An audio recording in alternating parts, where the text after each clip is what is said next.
இஸ்லாமிய சகோதரர்களும் சகோதரிகளும் இந்தியா என்ற ஒரு நாடு உருவாவதற்கு எப்படி அடித்தளத்தை இட்டார்கள் என்பதை இந்து சகோதரர்களிடத்திலே நாம் சொல்ல கடமைப்பட்டிருக்கிறோம்.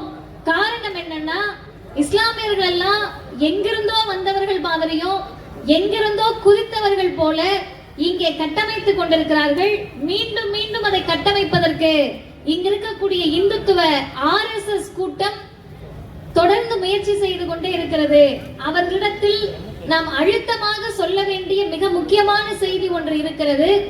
இந்தியா என்று இன்றைக்கு எந்த நாட்டை நாம் சொல்லுகிறோமோ, இந்திய தேசம் என்று பிஜேபி எதை சொல்லுகிறதோ, இந்திய தேசியம் என்று அவர்கள் எதை சொல்லுகிறார்களோ, அந்த இந்தியா உருவாவதற்கு அதிகப்படியான ரத்தம் சிந்தப்பட்ட ஒரு மதம் இருக்கும் என்றால் அது இஸ்லாமிய சகோதரர்களும் சகோதரிகளுமாக தான்